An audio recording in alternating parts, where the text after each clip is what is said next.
행사에서 중국은 여러 가지 뭐 미사일, 잠수함 등등 다 보여줬잖아요. 말 그대로 미국한테 보여주기식이라는 주장이 있는데 보여주기식 맞아요. 30%는 그 정도 이제 전략적으로 견제하는 거고, 나머지는 한 20%는 실질적으로 뻥이야 하는 게 많아. 공산권은 좀 부실한 게 많아요. 반갑습니다. 안녕하세요 교수님. 네, 반갑습니다. 방송에서 봤어요? 네. 보셨어요? 네. 아, 기분 되게 나쁘던데? 왜 나보다 그러시죠? 말을 더 잘하는 것 같아요. 아, 한국말을. 교수님 그런 거 어디 있어요? 오늘 제가 교수한테 배우러 왔잖아요. 아니 한국말을 나보다 더 잘하면 어떡해. 아, 그런 거 없고 저는 요즘 영어도 잘 못해요. 일단 인사부터 드리면 저는 미국에서 온 미제 조셉이고 한국 10년 살았고 재미있는 얘기 교수님 하러 왔습니다. 반갑습니다. 미제는 뭐예요? 미국에서 이제 만들어진 아, 그죠. 한국은 오래 살았지만 그래도 저는 한국산 문근식입니다. 저는 한양대 특임교수고요. 방위산업도 안보 분야 같이 하고 있는데 인사이트 코리아에서 공부를 많이 시키더라고요. 아, 그쵸. 나오려면 공부를 해야 되니까 은근히 공부 많이 시켜요. 1시간 하려면 한 3시간 공부해야 되잖아. 맞아요. 교수님도 그거 느끼시는 거구나. 그럼 가르치는 것이 배우는 것보다 훨씬 어렵잖아요. 맞아. 지금 일어나는 일이잖아요. 그래서 아직 생각 나올 것도 많을 텐데 초기 인상은 미국 사람들이 좀 많이 걱정하고 있죠, 사실. 왜냐면은 미국은 지금 우리가 제일 큰 적나라로 보고 있는 네 가지는 중국, 저기 러시아, 이란, 북한인데 세 가지 이렇게 친하게 지내는 느낌이 있으면 우리의 지난 5년 철학이 조금 망한 건 아닌가, 우리가 오히려 힘들지 않을까. 이제 러시아 전쟁에서 북한 군까지 이제 투입됐잖아요. 그리고 요즘 썰로는 중국 군인까지 투입됐다는 것도 있는데 우리가 조금 불안한 느낌은 있을 수밖에 없죠, 사실. 과거에 미국이라는 거대 초대 강국이 세계를 이제 경찰 역할을 했잖아요. 그렇죠. 우리는 한 고맙게 생각한다고. 6.25 전쟁 때 와서 많은 사람이 희생했고 그 덕분에 우리 우뚝 섰는데, 그러면 좋고, 자유주의에서는 그래서 미국을 많이 좋아했다고. 근데 최근에 들어서는 그런 힘이 좀 많이 빠졌어. 아메리카 퍼스트 하니까 그거는 자유주의한테는 안 좋은 시그널이거든. 저도 동의합니다. 그런 것들이 이제 이렇게 뭉치게 만드는 거예요. 맞아. 최근에 들어서 이제 러시아하고 우크라이나 싸우면서 북한이 이제 거의 달라붙었잖아요. 어려울 때 도와주면서 자기를 완전히 끌어내려고. 식량, 에너지, 그다음에 뭐 첨단 무기 기술 이런 걸 지금 많이 뽑아내고 있잖아요. 그렇죠. 파병하는 대가로. 중국의 입장에서 볼 때는 중국은 북한이 우리의 이 버퍼존에 있잖아. 버퍼존. 미국하고 자유진영하고 이제 공산진영하고. 그래서 이거를 잘 다스려야 되는데, 북한이 핵무기를 개발한 이유는 말을 안 들어. 러시아하고 붙고, 사실상 북한 나라는 98%가 무역이 중국하고 하거든. 중국 말고는 무역 거의 안 하잖아요. 그럼에도 불구하고 한때는 외면했잖아요, 중국을. 그러니까 거기에 섭섭함을 느꼈는데 이번에 전승절을 기념해가지고 다 불러들이잖아. 공산당이 없어진 줄 알아? 공산당 내가 왕초야. 이렇게 하면서 지금 줄을 세우고 있는 거란 말이죠. 러시아도 사실 중국말을 듣지 않을 수가 없어요. 에너지를 계속 사주니까. 그렇죠. 아니 전쟁을 하면서 GDP가 올라간다는 여기 러시아밖에 없어. 그냥 물밑 작전 하는 거지 계속. 이게 러시아, 중국, 북한은 그야말로 뗄래 뗄 수 없는 관계다 하는 걸 이번에 확실히 보여주는 거예요. 그래서 맞아요. 미국이 긴장해야 돼. 북중러는 다 핵무기를 가진 나라잖아. 그렇죠. 근데 한미일 대동단계라라 하면서 미국은 우리와 엄청 떨어져 있는데, 우리가 뭐 우라늄 농축 시설이라도 해달라 그것도 안 해줘. 그렇죠.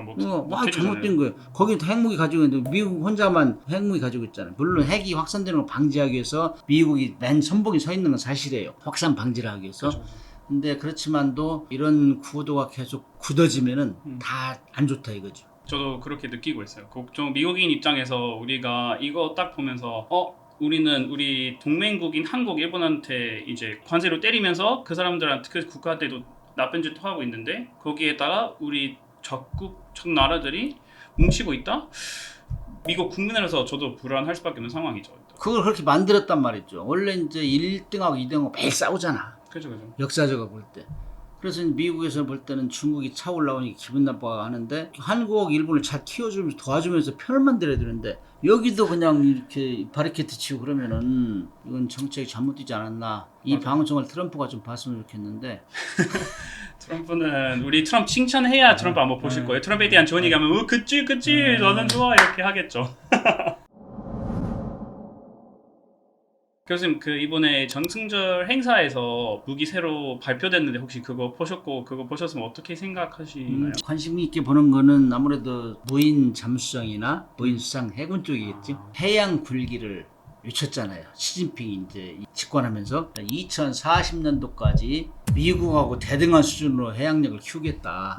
그렇게 하고 있는데 아직 멀었지. 근데 이제 사실 모르겠지만. 항공모함이나 핵추진 잠수함 이 분야는 그야말로 완탑이고 미국이 그걸 따라가려면 10년 이상을 걸려야 된다는 게 중론이에요. 근데 요즘에는 이제 무인기가 이제 개발되고 인구 절벽 시대 지금에서 무인기가 그다음에 무인 잠수정, 무인 수상정 특히 이제 뭐 미국 같은 경우는 중국이 이 밖으로 나오려고 하는 걸 못 나오게 하고 중국은 나가려고 하고 그렇죠. 그게 남사권도 하고 대만 해협이잖아요.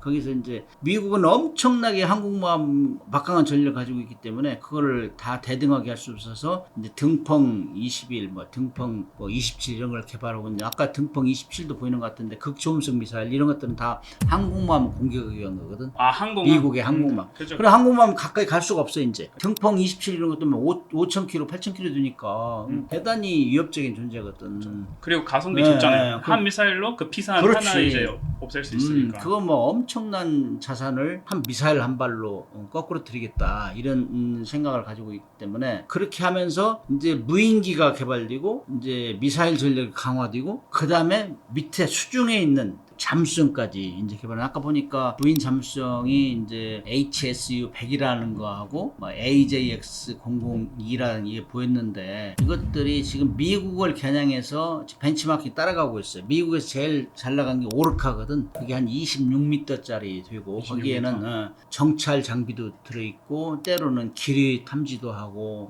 그런 게 들어있어요. 근데 그걸 따라가고 있어요 지금 중국이. 그래서 그렇죠. 제가 볼 때는 저 겉보기에는 그런 대로 괜찮은 것 같은데 하나는 일반 잠수함 같이 마스터도 있더라고. 마스터 가다가 이렇게 올라가서 자기가 무인인데 그걸 탐지하겠다는 얘기거든. 그렇죠, 그렇죠. 굉장히 어려운 거거든. 이 수중에서 무인 잠수정이 이 아이디어는 오래전에 이제 도입됐는데 아직 개발 못하고 꽃을 못 피우고 있는 거는 통신이에요, 통신. 아, 통신이 문제요? 지상에서는 다 통신이 되는데 물속에 들어가면 음파로 해야 되잖아요, 음파로. 그렇네요. 그렇기 때문에 이거를 잃어버릴 확률도 많아요.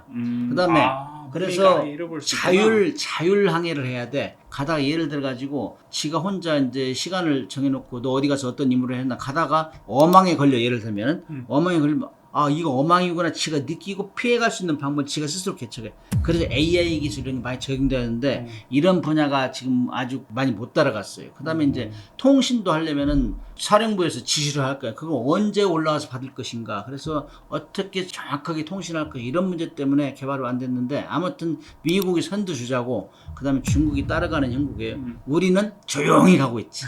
우리는 지금 26m짜리 우리도 57톤인데요. 그건 지금 우리 한화에서 개발하고 있고 그것도 2027년 정도 되면 이제 하나 만들어져요. 그래서 아무튼 미국, 중국, 우리 정도가 무인 잠수정은 3파전이 되지 않을까 저는 그렇게 예상을 해요. 방금 한국도 따라가고 있다고 얘기하셨잖아요. 미국은 기술은 좋지만 조선업 사실 특히 생산량 면에서 봤을 때 되게 약하니까 한국 없이는 갈 수밖에 없지 않아요? 그래서 이제 미국에서 이제 시작은 먼저 했는데 스타트는 했는데 딜레이가 되고 있어요. 딜레이 안 되는 거 없어요, 미국에는.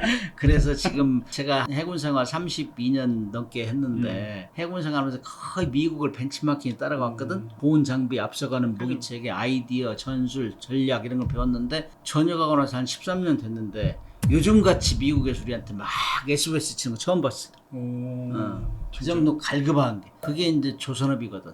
지금 뭐 수리가 안 돼서 태평양 함대는 7함대가 한 100여 척 되는데 거기 3, 40척밖에 운영을 못 한대요. 수리가 안 돼서. 그래서 막 지금 뭐 하나오션이나 현대 이런데 수리 맡기고 MR로 맡기고 있잖아요. 이제는 우리가 이제 미국을 도와줄 차례. 그죠. 혹시 앤드류라고 들어보셨어요? 예, 기업인데 앤드류. 예, 최근에 들어왔잖아. 그죠. 한국에. 그게 AI 기업. 그 대표님 방금 교수님 하셨던 말이랑 똑같이 말씀하셨어요. 우리 생산량 부족하니까 동맹국이랑 같이 해야 된다. 특히 한국이랑 해야 된다는. 그래서 한국 들어온 것도 있어요, 사실. 근데 미국은 말은 동맹하는 동맹을 무시하는 게 너무 많아. 그거는 미국 천재로 보지 마시고 트럼프만 그러시는 거고 뭐 트럼프 친구들 저 같은 사람들은 아직 한국은 아주 소중한 동맹국으로 보고 있어요.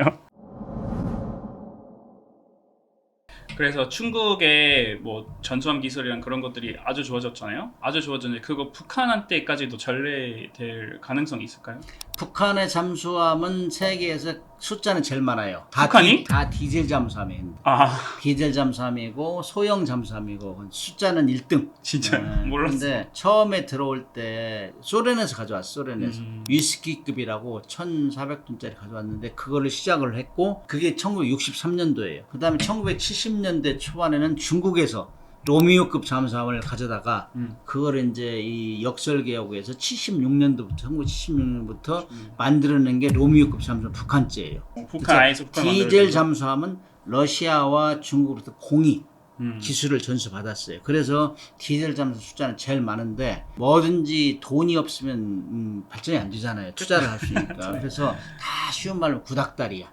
잠수함은 소음이 안 나고 기동성이 좋아야 되고 무기가 좋아야 되는데 우리하고 비교하면 비교가 안 돼요. 그 정도로 처지는데 아무튼 그럼에도 불구하고 잠수함은 일단 물속에 들어가면 게릴라전으로 세력이 변하잖아. 그랬더니 어디서 막 날아올지 모르니까 쏠지 모르니까 그래서 두려운 상대예요. 그래서 그런데도 불구하고 북한이 간절하게 원하는 거는 핵추진 잠수함이에요. 핵추진 잠수함은 디젤 잠수함하고 완전히 다르거든. 속력, 그다음 무장 발사 능력, 그다음 기동성, 은밀성 완전히 뛰어난 거. 이 핵추진 잠수함은 원자력 잠수함 똑같은 말인데 거기에는 이제 그 리얼 서브마린. 그죠. 그 디젤 잠수함은 ship submersible. 그렇게 얘기한다. 배인데 그냥 물 속으로 들어갈 수 있는 배다. 그렇지. 엄청나게 차이가 나요. 그래서 요즘 날 세계 핵전쟁을 억제하는 최선봉에 있는 게 핵무기를 실은 핵추진 잠수함이에요. 왜냐면 육상에 있는 뭐 핵무기를 ICBM으로 날리고 폭격기로 할 때는 다 요격이 가능하잖아. 그렇죠. 근데 핵무기 핵잠수함 실으면 어디서 날아올지 모르잖아요. 맞아요. 그렇기 때문에 두려워한다고. 그래서 핵무기를 못 쓰는 거예요. 그런데 북한도 그렇게 가려고 해요. 근데 기술이 부족해. 왜? 돈이 있어야 되지, 기술이 있어야 되지. 그런 문제가 있는데 북한은 돈이 별로 없어. 기술도 자기들이 있다고 하는데 경제 제재 뭐 이런 것들이 블로킹이 돼 있잖아요. 그죠. 필요한 물건 못 받잖아요. 그래, 자기들이 다 생산할 수 없으니까 러시아로부터 지금 가져와야 되는데 하다가 그러다가 이제 파병하면서 핵잠수함 기술도 가져오고 그래서 아마 러시아하고 협력할 가능성은 많은데 중국은 그동안 냉담해왔잖아. 중국하고 좀 소원했기 때문에 이제 길을 트는 단계고 그래서 중국하고는 그렇게 협력을 러시아보다는 소홀할 것이다. 저는 그렇게 판단해요. 그렇구나. 근데 제가 뭐 정치 외교학과 나왔으니까 아는 건데 뉴클리어 트라이팩터라고 하잖아요. 핵 무기 최대로 쓰려면 그 핵 무기 쏠 수 있는 잠수함까지 필요한데 북한이 그거 아직 없으니까 조금 소원한가 봐요. 그렇죠. 이제 핵무기를 소형화 경량화해서 SLBM에 탑재하겠다 그죠. 해가지고 개발한 게 북극성 1형, 북극성 3형, 북극성 4형, 5형 이런 것도 만들어놨어요. 그 다음에 북극성 3형까지는 시험 발사까지 했어. 그런데 실을 배가 없는 거예요. 배가. 미사일 만들었는데 배가 없는 거예요. 그래서 원래 핵 미사일을 SLBM을 만들면은 핵잠수함에 실어야 제격의 정석이라고. 그런데 핵잠수함이 없으니까 기존에 있던 디젤 잠수함 길이만 들여가지고 거기다가 수직 발사관 10개를 실은 거예요. 그러니까 이 가분수 때 가분수. 그죠. 그러니까 이제 기우뚱하고 시운전하다 넘어진다 뭐 이런 얘기 나오고 그래서 아직까지 2년 됐는데 김군옥함이 2년 됐는데 아직 전력화가 됐다는 얘기가 안 나와요. 실전에 배치했다는 얘기가 안 나오는 이유는 뭔가 문제가 있다. something wrong. 그래서 이제 러시아의 기술자도 부르고 이래가지고 그걸 가속화하기 위해서 금년 3월 8일 날 김정은이가 시찰했잖아. 가서 핵잠수함 건조공장이라고 시찰했잖아. 그럼 뭔가 진도가 지금 좀 빨라진다 이렇게 예상할 수 있죠. 그러면 앞으로 한국이랑 미국이 이 문제에 대해서 좀 걱정해야 될 정도인가요? 아니면 아직도 뭐 핵 그런 잠수하면 안 될 거니까 좀 걱정 안 해도 되는 수준인가요? 핵무기를 소형화 경량화해서 SLBM 실어서 핵잠수함을 탑재한다. 그러면 이제 미국에서 신경질적인 반응이 나겠지. 그럴 수밖에 없겠죠. 미국도 위협이 되잖아요. 캘리포니아 바로 옆까지 올 수 있잖아요. 원래 이제 북한이 실을 잠수함 없는데 2016년 8월 24일 시험 발사해서 500km를 성공했어요. SLBM을 500km 성공하니까 그때부터 미국에서 긴장하기 시작했다고. 그 전에 막 화성 14형, 15형 쏘고 할 때도 그 ICBM 재진입 기술이 없어, 능력이 안 돼, 이렇게 무시했는데 SLBM을 발사하고 난 이유는 바짝 긴장해가지고 트럼프가 부임하면서 일기 때 한국만 전달 세 개를 전달 동원했어요. 그래 북한 폭격하겠다 했다. 그래가지고 우리 정부에서 막 만류해가지고 폭격 안 했다고. 그렇게 하면서 그렇게 해서 잘하셨어요. 두려우니까 그래서 그때부터 북한이 미국의 대화에 나오기 시작했다. 그래서 2018년도에 그 싱가포르 회담하고 그런 거예요. 아, 그 시작이 저기 붙어 있었구나. 그래서 몰랐습니다. 아무튼 핵잠수함을 만들어서 핵무기를 소형화 경량 SLBM을 실으면은 우리뿐만이 아니라 미국에도 심대한 이유. 미국이 육상에 있는 건 다 보고 있어요. 지금 보고 있어가지고 여차하면 폭격하는데 잠수함이 들어가면 공격할 수가 없잖아. 잠수함이 언제 항구를 빠져나가 미국을 겨냥할지 모르잖아. 그렇기 때문에 미국이 긴장하고 있어요. 그래서 우리가 미국한테 아니 북한 핵잠수함 만들어서 핵무기 실으면 당신들이 좀 추적 감시해 주세요. 우리는 핵잠수함이 없어. 핵무기를 실은 잠수함을 추적 감시하려면 핵잠수함이 해야 돼. 디젤 잠수함 못 해요. 충전을 하루에 2-3번씩 해야 되고 그리고 올라오면 걸리면 도망가고 또 추적하고 이러려면은 상대 잠수함보다 속력을 1.5 내지 2배를 내면서 계속 24시간 할 수 있어요. 그게 핵잠수함 필요해요. 그래서 우리가 이제 그거를 지금 만들고 있는데 우리가 비공식적으로 지금 만들고 있다고 비밀 사업으로 알려진 비밀 공공연한 비밀인데 아무튼 그래서 이제 미국한테 도와달라 우리가 했는데 미국에서는 아니 우리가 핵잠수함 만드는 영국 한 번밖에 안 도와줬어요. 영국 1958년도에 원자로를 팔았거든. 잠수함이 들어가는 그 이후로 한 번도 안 했기 때문에 할 수 없어 했는데 미국이 우리한테 또 배신 때렸잖아. 요즘 많이 하잖아요. 오커스 만들어가지고 영국하고 호주하고 미국하고 오커스 만들어가고 호주에는 버지니아급 잠수함 3척을 팔겠다 중고로 그다음 추가로 2척 더 주겠다 그렇게 선언했어. 그리고 이제 2030년대부터는 영국에서 디자인은 오커스 클래스 잠수함을 핵잠수함을 호주에서 만들겠다 했는데 지금 그게 다 낭패로 가고 있어요. 지금 미국에서 우리 거 수리도 제대로 못하는데 뭔 호주를 도와준단 말이야. 그쵸. 호주를 왜 호주랑 지원한단 전쟁을 말이야. 같이 한 적 없잖아요. 그래 지금 자중 질환이 일어났어. 미국의 의회에서. 야, 너는 우리 것도 못하는데. 그래서 한국이 도움을 요청하는 상황에서 지금 뭐 하고 있어? 이렇게 지적을 하고 있다고. 이런 상황에서 우리한테 부탁하면 되죠. 미국이 제일 비밀스럽게 있는 원자로 분야거든. 원자로는 미국에서 만들고 나머지 잠수함 만들면 섹션별로 다 나눴어요. 섹션별로. 나머지 섹션 우리가 만들어서 조립하면 될 거 아니야. 체면만 생각하지 말고 실질적으로 우리한테 부탁하려면 확실히 해라. 오커스도 우리가 지원해 줄게. 그럼 우리는 그거 지원하면서 우리 핵잠수함 기술도 배우고 하면 좋잖아요. 그래서 우리가 이제 능력이 있으니까. 미국도 조선업 배워야 되는 것처럼. 그래 윈윈 하자. 그죠. 이 방송 반드시 번역해가지고 미국에 보내야 되겠는데. 그래서 이번에 행사에서 중국은 여러 가지 뭐 미사일, 잠수함 등등 다 보여줬잖아요. 근데 한국 언론에서 지금 나오고 있는 이거 말 그대로 미국한테 보여주기 식이라는 주장이 있는데 교수님은 어떻게 생각하세요? 그거 진짜 맞을까요? 먼저 얘기해 보세요. 저는 어떻게 생각하는지 미국 사람들이 어떻게 생각하는 걸까요? 제가 봤을 때는 보여주기식 맞아요. 왜냐면 보여주는 거 아니면은 뭐 하는 거예요? 왜 미국은 이거 보면서 러시아, 중국, 저기 북한까지 다 같이 있고 거기에다가 우리는 좋은 뭐 미사일, 좋은 잠수함, 좋은 무기 다 갖고 있다. 그래서 가만히 있지 마라. 그리고 우리 그것도 알고 있잖아요. 앞으로는 중국이 대만 들어가고 싶은 거 맞는데 대만 침략하면은 그때 미국 건드리지 마라. 가만히 있어라. 그런 식으로 좀 얘기하는 것 같은데 교수님 생각은 어떠세요? 잘 보신 것 같아요. 아 진짜요? 통상적으로 공산권은 좀 부실한 게 많아요. 말은 하는데 실제 들어가 보면은 좀 엉성하고 맞아요. 신속하게 빨리빨리 하려다가 어디 카페에서 적용하고 이런데 중국 같은 경우는 지금 미국을 겨냥해서 자기가 미국을 뒤집겠다 이런 야심찬 계획을 가지고 있잖아. 좀 시건방진 거지만은 아무튼 그럼에도 불구하고 통상 선전 효과가 50% 이상의 선전 효과 보여주기식. 그 다음에 전략적으로 견제하는 거예요. 1등을 견제하는 거. 나 이런 무기 있어? 우리 대만 점령할 때 나 이런 무기 있어. 등펑 41은 그야말로 미국 본토를 공격할 수 있는 핵무기야. 등펑 27, 등펑 21 이런 것들은 한국만 접근하면 다 쏠 수 있는 무기야. 무인 잠수정 이런 것도 한국만 은밀히 가서 할 수 있는 거 다 보여주는 거야. 접근하지 마라.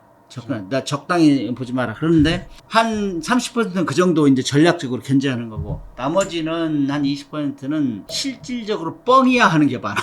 진짜요? 실질적으로 시험 발사나 실전 배치가 안 됐는데 보여주는 게 많다 이게. 원래 무기는 프로분이 돼야 돼. 프로분이 되지 않으면 우습게 알아요. 그래서 우리가 무기 팔 때도 한국에서 써봤어? K9 저주포가 잘 팔리잖아요. 우리가 연평도 포격사 그때 막 보여줬잖아. K2 전차 매번 우리 미국하고 훈련하잖아. 그죠. 다 프로분 실증된 거예요. 그렇기 때문에. 근데 중국은 그런 어떤 실증된 게 없이 보여주는 게 많다. 그래서 아무튼 그럼에도 불구하고 우리는 무기 방향이 그리 가고 있구나. 중국은 미국을 향해서. 그다음에 돈이 많이 드는 건 무인화하고 이런 쪽으로 가는 이게 트렌드를 읽으면서 우리도 거의 대비해야죠. 우리 원래 전쟁이라는 인접국끼리 하는 거니까 맞아. 중국하고 우리하고 미국하고 중국하고 싸울 일이 별로 없어요. 사실 멀리 떨어져서 대만을 보호하겠다는 입장이지 대만을 실질적으로 점령하면 미국이 와서 싸울지 않을지 몰라 지금. 그렇죠. 미국 우회에서 동의를 해야 되는 거니까. 그죠. 그래서 아무튼 우리는 인접국가고 북한을 적극 지원하는 나라이기 때문에 항상 조심해야 되고 어떻게 가는지 거기에 대비해야 된다. 우리 한국 사람 그렇게 생각해요. 근데 말씀하신 것처럼 사실 미국이 혼자 태평양에서 활동은 못해요.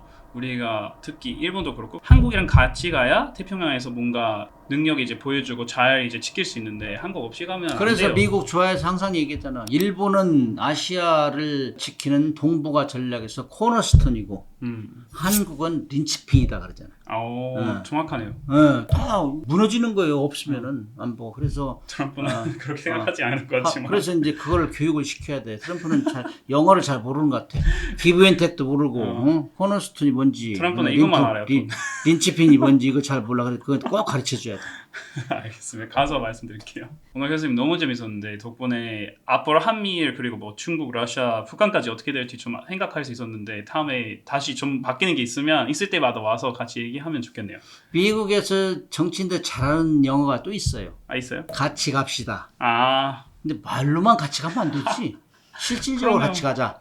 그렇게 강조하고 싶고 조셉하고 저하고는 가끔 정보교환 합시다. 그죠. 아주 좋습니다. 고마워요. CIWS 근접 방어 무기 체계 그러거든. 그것이 뚫리면 함정이 이제 격침으로 이르는 거죠. LIG 넥슨을 개발하는 거는 가장 큰 장점은 지금 골키퍼나 그 팔랑스보다 먼 거리 잡는 거예요. 1000배 이상 거리에서 먼 거리 잡는다 이러니까 탐지 거리가 총 12km 정도. 그건 미국도 인정하고 그 정도로 좋으니까 중동 이런 욕심을 내고 있어요. 안녕하세요. 인사이트 코리아 구독자 여러분 반갑습니다. 요즘 뭐 핫한 게 무기, 특별히 이제 우리 한국 무기 중에서 국산화한다 하면은 막 열광해요. 박수치고. 그것이 수출로 이어진다 하면 또 막 많이 보고 박수치고 그러는데 이런 것들 다 국민들의 열망을 힘입어서 발전하는 것 같고 결국에는 자주국방도 하고 돈도 벌어들이고 그러면 그 돈이 또 국민들한테 가고 선순환이 되기를 희망하면서 오늘 또 제가 알고 있는 상식을 공유하고자 합니다. 통상 해군에서는 CIWS 그렇게 발음해요. 그냥 CIWS Cross in Weapon System 해가지고 근접 방어 무기 체계 그러거든. 1986년도에 제가 미국에 군사휴학을 했는데 그때도 뭐 미국에서는 통용되는 무기 체계였는데 좀 자랑스러운 거 있지. 미국에서는 뭐 자기들이 이제 항공모함 같은 고가의 함정을 가지고 있잖아요. 그러면은 미사일 한 방에 뭐 항공기 한 번 와서 공격하면 격침되면 억울하잖아요. 그래서 미국 사람들은 3종 방어 개념을 해요. 고가의 표적은. 그래서 우리가 적용하고 있는데 맨 바깥에서는 뭐 우리 SM2 같은 거 한 170km, 80km에서 먼저 잡아서 격추시킨다거나 방어하거나. 그다음에 그 안에 들어오면 10km 내 함정으로부터 그거는 이제 램이라고 램. 그거는 미사일 요격체. 그다음에 그것이 뚫리면 함정에 한 3 내지 5km 이 정도에서 이제 최종적으로 방어한 거. 요게 이제 CIWS 근접 방어 무기 체계. 그런데 이거는 지금 우리 한국에는 두 가지가 있어요. 하나는 미국 거 팔랑스라는 거고 하나는 네덜란드 거 골키퍼라는 게 있는데 둘 다 이름이 팔랑스라는 거는 고대 그리스 어원인데 병사들이 딱 밀집 대형으로 서가지고 창과 무기를 해가지고 최고의 방어까지 하는 여기는 절대로 못 들어 하는 거 이런 거 이걸 팔랑스 그 어원이고 골키퍼는 얘기 안 해도 되잖아요. 최종적으로 막아내는 사람이니까 최후 방어 무기 체계다. 그래서 이제 이 고가의 함정을 보호하기 위해서 만들어낸 무기 체계고 그것이 뚫리면 함정이 이제 격침으로 이르는 거죠. 미국 같은 경우는 1978년도에 개발했고 네덜란드는 1980년도에 개발했어요. 그러니까 엄청나게 오래된 거예요, 사실. 근데 그것이 우리는 그동안 막 이지스함이나 뭐 이 독도함이나 생긴 지는 얼마 안 되잖아요. 고가의 함정 없었으니까 그렇게 중요시 안 하기 때문에 미국과나 네덜란드 걸 적용하고 사용했었는데 이제 그것도 우리 걸로 하자. 우리 걸로 개발하자 해가지고 LIG 넥슨을 지금 개발하고 막바지에 있어요. 결정적으로 작용된 게 네덜란드에서 사온 골키퍼가 단종됐어요, 단종. 어떤 무기 체계를 성능 개량한다, 뭐 계속 성능 개량하고 그것이 자국 방어에 맞다, 개념이 맞다 하면은 그대로 유지하는데 자국 방어의 개념이 안 맞다 그러면 또 다른 양상으로 갈 거냐 이런 걸 판단해 가지고 하는데 그걸 성능 개량하다 보니까는 막 돈이 너무 많이 들었대요. 그리고 이거 이 정도 돈을 들여서 뭐 우리가 다시 성능 개량할 필요가 있어? 자국의 소유지 네덜란드에서 결정한 거예요. 그러면 이거는 그만하고 이제 중고도 미사일이나 방어하는 새로운 시스템을 만들자. 미사일 기반한 체제로 전환하자. 이런 내부 토의 끝에 단종을 한 거예요. 단종하면 우리가 이제 부속품이 없잖아요. 큰일 나지. 그래서 그걸 우리 개발하자. 이참에 개발하자 해가지고 지금 개발하는데 우리 한국 사람 잘하잖아요.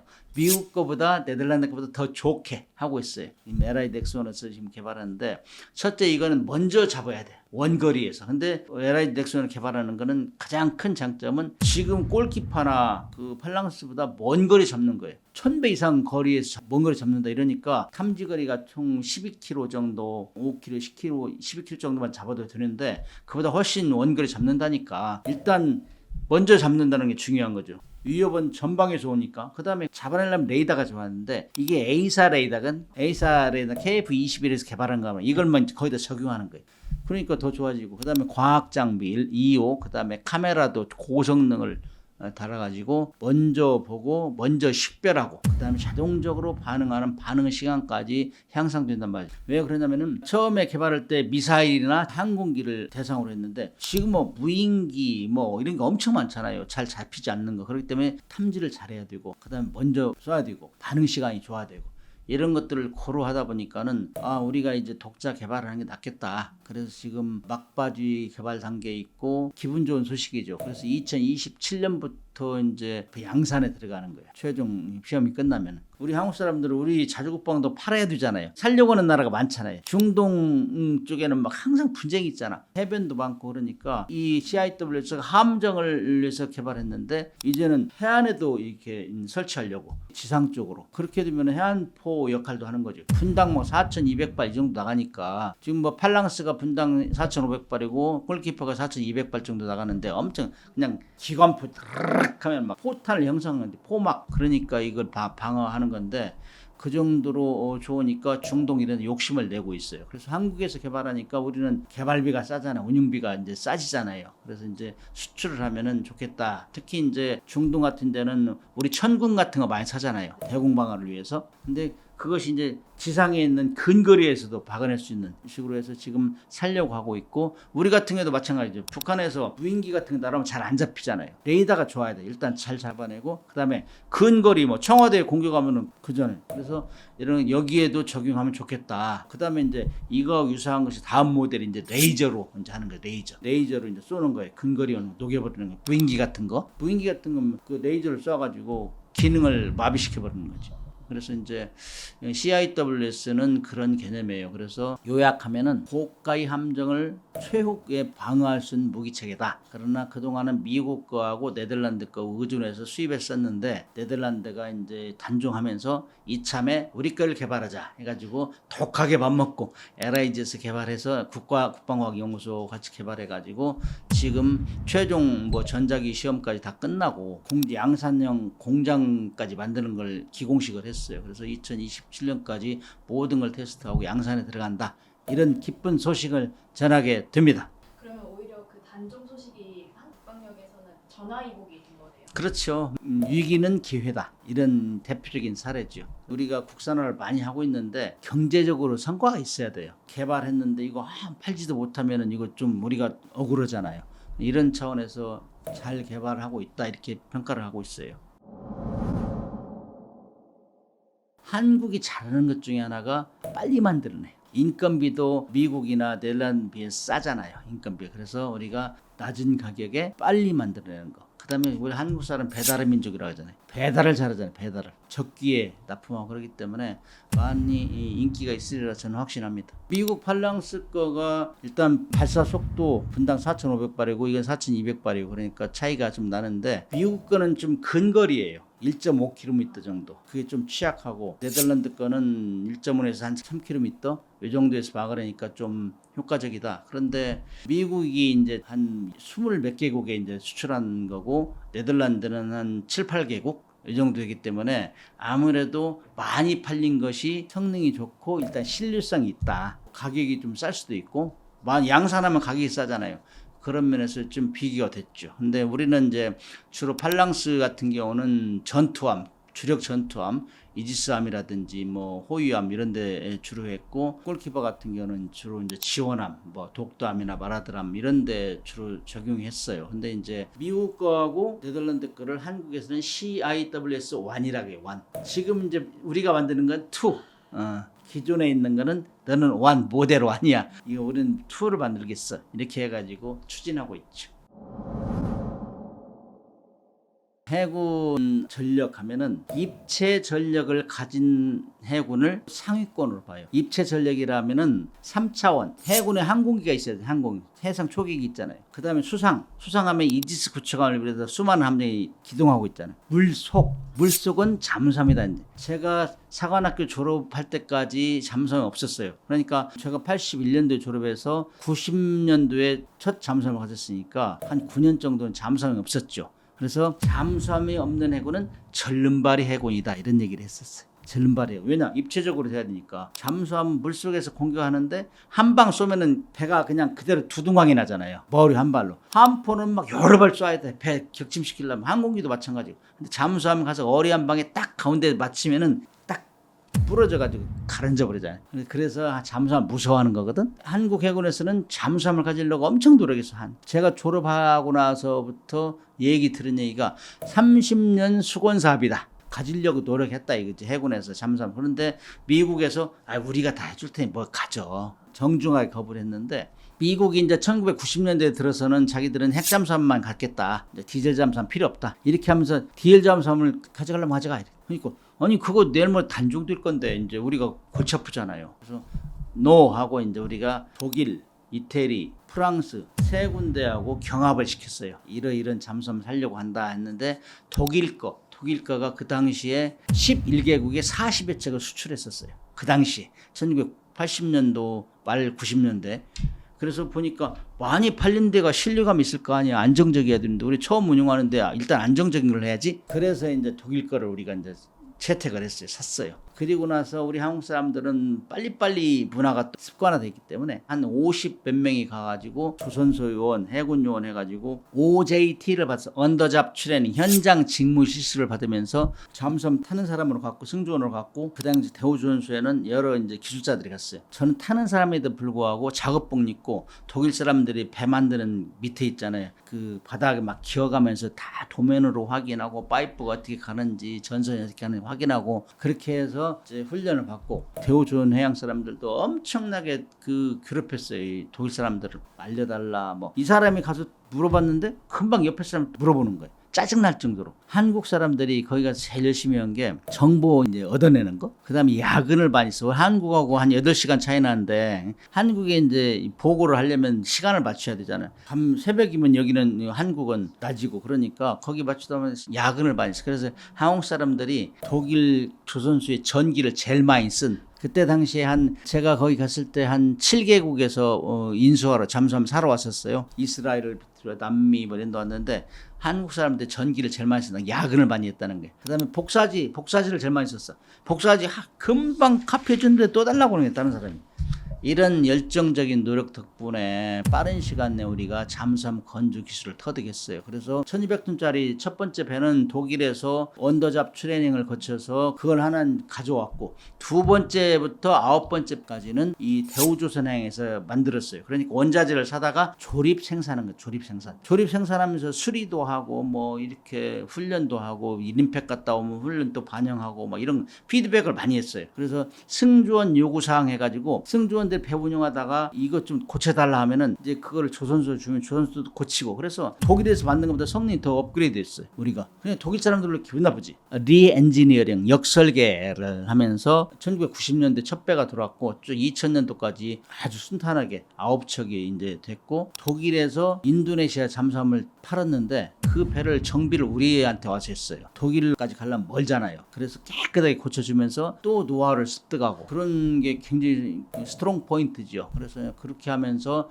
또 독일에서 다음 버전으로 1800톤짜리 9척을 또 원자재를 사다가 조립 생산했어요. 그렇게 하면서 국민들이 야 언제까지 사올 거야 배를. 왜 이 기술력이 이제 확보됐는데 그래서 독일에서 1800톤짜리 9척을 사오면서 2008년도쯤에서 조립 생산하면서 우리는 우리 나름대로 우리 기술을 만들었어요. 3000톤짜리 도산 안창호함이 나온 거예요. 그거는 국산화율 76%. 그러니까 우리 손으로 만든 거지. 독일 사람을 볼 때는 야, 이 더 팔아먹어야 되는데 우리하고 경쟁이 되네. 그렇게 하면서 만들면서 또 인도네시아에 수출을 했어요. 세 척을. 그때는 독일에서 우리가 이제 이 기술을 배운 지 20년째 된 거거든. 독일하고 우리하고 최후 우선 협상 대상자로 갔어요. 그래서 독일에서 다 자기들이 결론 나기 전날까지 제가 그때 독일에 있었거든. 파견 나가 있었거든. 보니까 막 내일 모레 이제 저 인도네시아 세척 된다 했는데 다음날 뒤집어졌어요. 내가 스파이 노릇 좀 했지. 근데 거기는 잠수함 팔아서 자립하는 정도로 엄청나게 잠수함 메카에 그 도시가 키일 시내가 더 뒤집어진 거예요.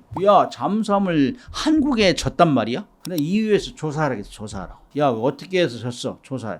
그 정도로 충격이 있었어. 우리가 아랑곳하지 않고 새 척을 팔고 우리 걸 독자적으로 만들어내면서 우리 힘이 강해졌죠. 설계 건조 능력이 탑으로 가게 됐죠. 독일에서 이제 가져온 것보다 우리가 성능이 더 좋아요. 잠수함 일단 조용하고 그다음에 물속에서 오래 견뎌야 돼. 지속 능력이 있어야 돼. 그다음에 무장이 출중해야 돼. 잠수함 다니기만 하면 뭐예요? 한 방 쏘면 격침을 시켜야지. 어뢰, 기뢰. 거기다가 잠수함에서는 잠대함, 물 밑에서 함정을 공격하는 게 있고 지상을 공격하는 게 잠대지 미사일이 있어요. 우리 잠대지 미사일은 독일 건 없어요. 근데 우리는 그걸 개발했다. 왜냐면은 북한이 SLBM을 개발해가지고 자꾸 집어넣으니까 우리는 핵무기는 만들지 않더라도 어떻게 될지 모르니까 우리도 SLBM을 만들자. 그래가지고 이제 예지력 있게 이제 했죠. 그래서 디젤 잠수함 중에서 3000톤급 잠수함 중에서 SLBM을 가진 거 우리가 첫 번째예요. 세계 첫 번째인데 북한이 그걸 따라서 하고 있잖아요. 잠수함을 만들어서 SLBM을 집어넣는 게 정석이에요. 그런데 우리는 핵무기를 얻기 때문에 미래에 대비한 거고 북한은 핵잠수함을 만들어서 거기다 이 SLBM을 집어넣어서 핵탄두를 집어넣으려고 했는데 그게 막 국제 제재하고 UN 제재 뭐 이런 게 안 돼. 그러니까 기존에 있던 1800톤짜리 디젤 잠수함을 크기를 늘려가지고 거기다가 그냥 그 SLBM 집어넣는 그냥 가분수 좀 언밸런스가 되죠. 그래서 지금 북한이 그걸 따라서 했단 말이에요. 근데 그럼에도 불구하고 북한은 그렇게 디젤 잠수함 개조도 하고 그러면서 또 한편으로는 핵 잠수함을 만들고 있어요. 조러 뭐 동맹이 복원됐다 해가지고 핵 잠수함 기술, 인공위성 기술 뭐 여러 가지 뭐 전자전 기술을 가져오고 있잖아. ICBM 기술 같은 거. 우리는 그래서 독일에서 잠수함 기술을 배우고 인수해온 이후 20년 만에 인도네시아를 이겼다. 인도네시아 수출한 이겼다. 30년 만에 독자적인 잠수함을 건조했는데 그것이 독일 성능보다 낫다. 이 정도면 너무 자랑했나요? 아니 근데 사실의 팩트. 제가 하는 게는 거의 다 팩트예요. 팩트. 핵 추진 잠수함에 SLBM을 실어서 핵탄두를 실으면 최강으로 가죠. 세계 최강. 그게 이제 미, 영, 중, 너, 불. 그다음 인도. 이 정도는 핵탄두를 만들어서 SLBM을 집어넣은 핵 추진 잠수함을 만들어서 북한이 그걸 따라서 하려고 했는데 UN 제재, 국제 제재, 미국 제재 때문에 부품을 다 만들어낼 수 없잖아요. 사와야 되는데 다 막힌 거예요. 진도가 안 나가니까. 그런 SLBM을 만들어서 시험 발사해서 2016년 8월 24일 날. 그런데 그걸 실을 배가 없잖아요. 배가 없으니까 야 빨리 해 빨리 막 다그쳤는데 안 돼. 그게 아무리 다그쳐도.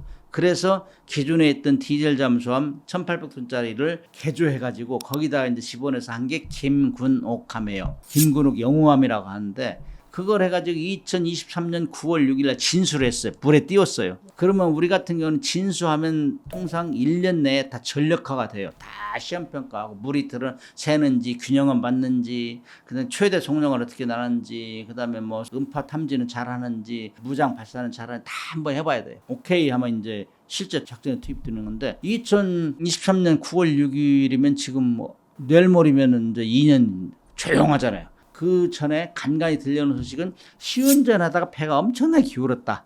넘어질 뻔했다. 뭐 이런 얘기. 원래 잠수함은 길이와 폭이 9대1 장폭비라고 하는데 그게 9대1 정도면 물속에서 현대잠수함은 가장 안정되게 밀접하게 기동할 수 있어요. 근데 폭은 그대로 놔두고 길이만 늘었다고. 그러니까 이건 안 맞는 거죠. 설계적으로. 가서 기동은 제대로 할지 못할지 갸우뚱하는 거죠. 그러니까 지금 소식이 없어요. 그 이후로. 다 됐다는 얘기 소식이 없어.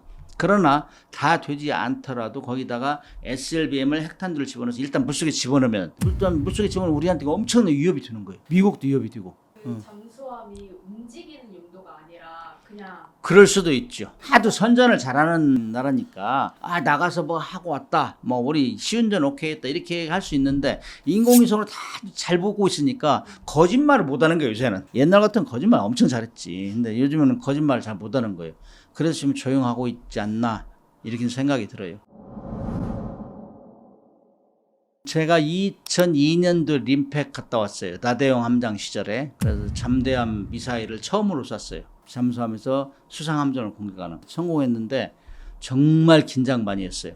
근데 이제 그건 실전 이제 훈련하는 거고, 가면은 가상으로 공방전을 해요. 통신으로 왔다 갔다 하는 거지. 너 내가 미사일 쐈어? 너 어리 쐈어? 이렇게 하는데, 통상적으로 림팩 훈련은 2년마다 하와이에서 이루어지는 세계 최대 규모의 해상 기동훈련이에요. 나 있을 때는 8개국에서 왔는데 지금은 뭐 한 10몇 개국에서 오고 그래가지고 40여 초고, 나 갔을 때는 그렇게 많이 안 왔어요. 왜냐하면 그때 당시에는 2002년도는 아프가니스탄 전쟁 때문에 항공모함이 안 왔어요. 미국 항공모함이 안 오면 하와이는 쫄딱 망해요.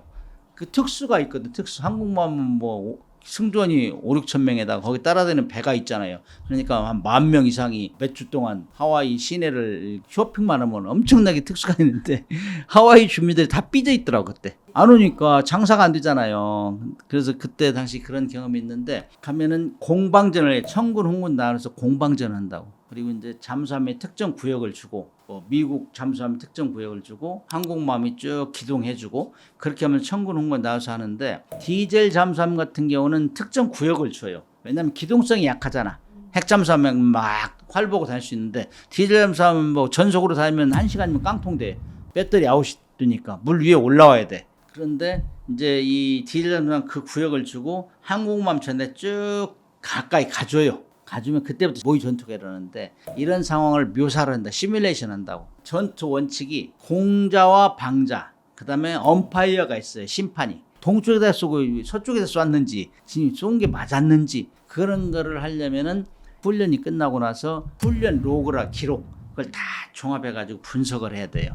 그런데 우리 한국하고 일본하고 미국 승조원 훈련 수준이 제일 높은 건 다 소문이 나 있어요. 그 다음에 잠수함 같은 경우 우리하고 미국이 좀 뛰어나고, 우리하고 일본 잠수함 우리하고 훈련 안 해요. 그렇게 훈련하고 다 종합해서 강평하고 이렇게 해서 결과를 내야 되는데, 우리 한국 잠수함이 잘해요. 그건 미국도 인정하고, 저는 네덜란드 잠수함 함장 과정을 갔다 왔기 때문에 훈련을 하려면은 그 실루엣 있잖아요. 함정이 멀리서 보면 이렇게 보이잖아요. 이 실루엣이. 그런 걸 카드를 만들고 외워요. 잠만객으로 딱 보면 저게 이제 이츠쿠츠가 뭐다. 저거는 뭐 군수 지원합니다. 저건 항공모에 다 알아야 돼요. 잠만객으로 딱 올리는 거와 동시에. 다 외워야 돼. 그리고 뭐 거기는 무기가 뭐 실려 있고 뭐 이런 걸 다 최대 속력을 이게 다 머릿속에 집어넣고, 그렇게 해야 빠른 시간 내에 식별해서 공격을 한다고. 그리고 우리가 준비를 제일 많이 해요. 제일 많이 하는 사람이 원래 제일 싸움 잘하게 돼 있어요. 그렇기 때문에 미국에서도 알아주고 잘 싸워요. 잘 싸우고, 그거는 미국이 세계 최강이니까 미국이 인정하면 인정하는데, 그럼에도 불구하고 그게 좀 부풀려 있다. 그거는 우리가 이해를 해야 돼요. 한국이랑 일본 잠수함은 안 싸운다고 하는데 이거는? 일본 잠수함은 자유대잖아요. 자유대. 네. 해상 자유대. 네. 밖에서 오는 것만 방어하는 거야. 전수 방어만 하는 거예요.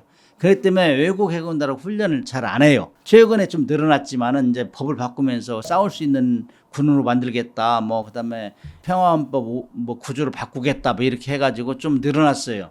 평화 유지군도 파견하고. 그런데 걔들은 그래서 잠수함 같은 경우는 미국 잠수함하고 둘이만 해요.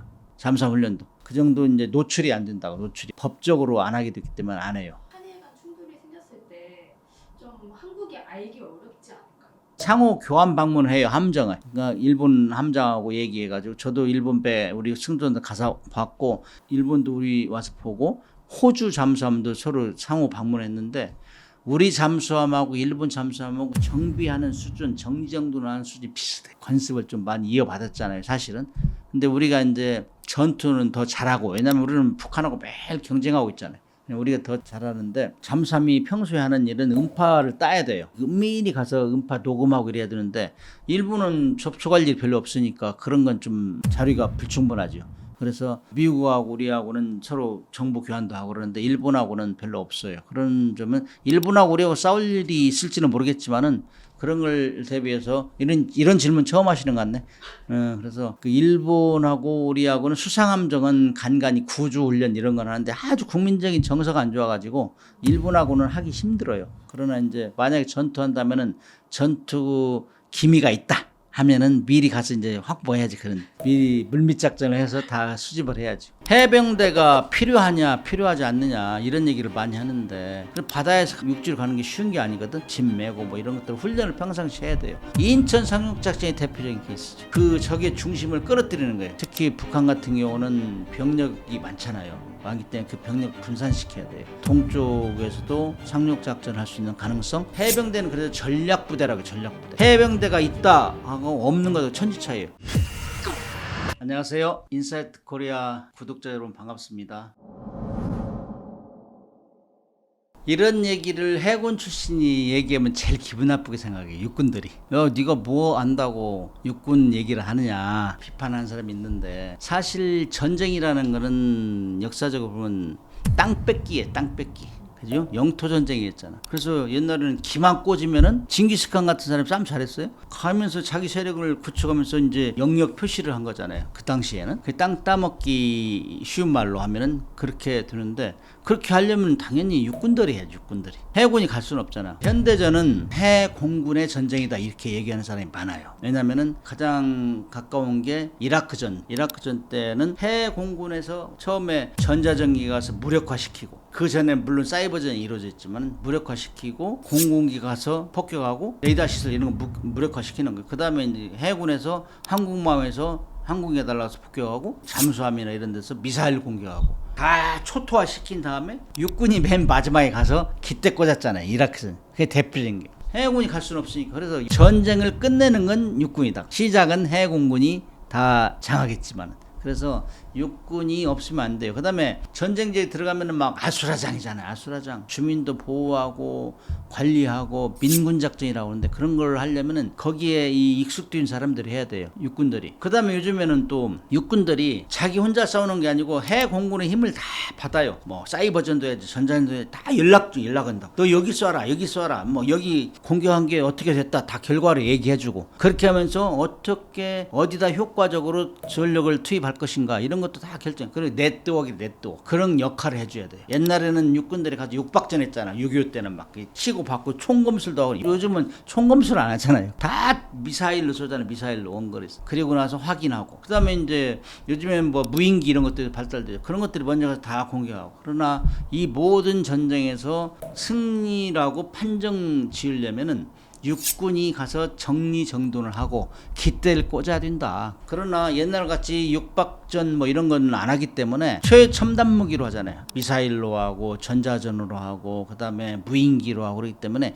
병력이 확 줄어들지. 첨단 무기로 가면서 병력이 빡 줄어드는 거예요. 그럼에도 불구하고 뭐 전차나 자주포 이런 것들은 정수는 있어야 돼요. 그것이 최종적으로 지상으로 진격하기 위한 방패막이가 되니까. 그냥 갈 수는 없잖아. 공격하면서 가야 되니까. 그래서 그런 것들이 이제 옛날 그 육박전 하던 거 깡그리 잊어먹고, 해공군이 먼저 선제 공격하고 육군이 가서 정리정돈하고, 육군이 가면서도 기본적인 무기, 자주포, 탱크 이런 것들은 필요하다. 그래서 육군이 그런 역할 플러스 해가지고 네트워크 역할을 해야 돼요. 그 뭐 해공군이 다 이 전쟁에 어디에 집중하고 선택하고 이런 것들을 진두지휘할 수 있는 이런 능력이 있기 때문에 육군을 무시할 수가 없어요. 그래서 이제 우리 같은 경우는 해병대하고 이제 훈련을 많이 하는데, 해병대가 해군이냐 해병대냐 이거 가지고 막 끊임없는 논쟁인데, 우리는 해군 해병대 그렇게 하는데, 또 해병대는 독립하려고. 우린 육군 작전은. 그런데 해병대가 이제 상륙작전 하려면은 해군 배 타고 가요. 그렇기 때문에 우리하고 뗄 수 없는데, 미국 같은 경우는 거의 해병대가 막강하니까 해군에 뭐 종속 기른 개념이 없어요. 근데 우리는 한국 해병대는 해군에서 예산을 받아가지고 그쪽에 주고 뭐 이렇게 한단 말이죠.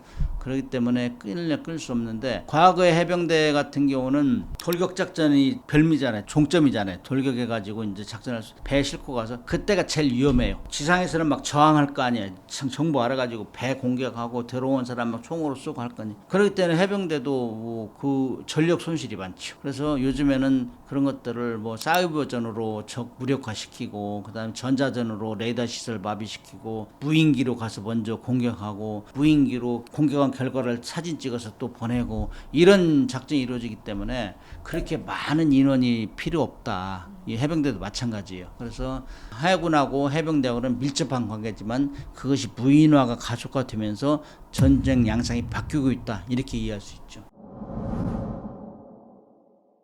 해병대가 필요하냐 필요하지 않느냐 이런 얘기를 많이 하는데 군마다 자기 특성화가 돼 있어요. 해병대 같은 경우는 먼저 가서 부두를 들어가서 위험을 무릅쓰고 가서 장악을 하고 교두부를 선정하는 거예요. 그 다음에 주민 보호를 하고 외부에서 들어오는 걸 막아내고 이런 역할을 평상시에 훈련을 한단 말이죠. 그래서 바다에서 육지로 가는 게 쉬운 게 아니거든. 짐 메고 뭐 이런 것들을 훈련을 평상시에 해야 돼요. 인천 상륙작전이 대표적인 케이스죠. 인천 상륙작전 해병대가 와서 우리가 막 함포로 막 쏴댔잖아요. 지금은 이제 미사일 뭐 이런 걸로 하겠지만은 그때는 함포로 막 쏴댔다고. 거기 초토화시키는 해병대 간단 말이에요. 해병대 가서 역할한 게 대단히 크기 때문에 인천 상륙작전이 후세에도 남긴 해군이라고. 그래서 해병대는 그래서 전략부대라고 전략부대. 해병대가 있다 하고 없는 것도 천지차이에요. 원산 상륙작전을 한다 그러면 그 해병대가 들어올 거야 해가지고 막 해안에 직결해야 돼요. 해안포도 설치하고 병력도 그렇잖아요. 해병대가 없으면 안 해도 되잖아. 그러니까 적의 노력을 분산시키는 거지. 분산해양작전. 그래서 그 적의 중심을 끌어들이는 거예요. 그렇게 하고 또 원산으로 간다고 했다가 서해로 들어올 수 있잖아. 성동, 격서. 이런 거 할 때는 이렇게 해병대가 있음으로 해서 그런 역할을 할 수 있죠. 해군 해병대가 강한 나라가 미국이 일본이고 우리는 거의 미국의 그런 전술을 많이 전술을 했어요. 전술을 우리가 많이 받아들여 가지고 그렇게 하고 있는데 싸움은 뭐 우리가 훨씬 잘한다고 귀신 잡는 해병대라고 소문 났잖아요. 6.25 때부터 유효하고 해병대가 없으면은 적의 중심을 흐트리는데 더 많은 노력이 필요하기 때문에 상당히 중요하다. 해병대도 과거같이 병력 지배하기 아니라 첨단 무기 중심. 요즘 워리어 플랫폼 해가지고 개인 장비 다 있잖아요. 그런 식으로 경량화하고 요즘 뭐 휴대폰 가지고 싸운다는 얘기 하잖아요. 그 정도로 이제 가벼운 그러나 네트워크화가 잘 돼가지고 전투력을 집중할 수 있는 이런 시스템을 구축하고 있죠.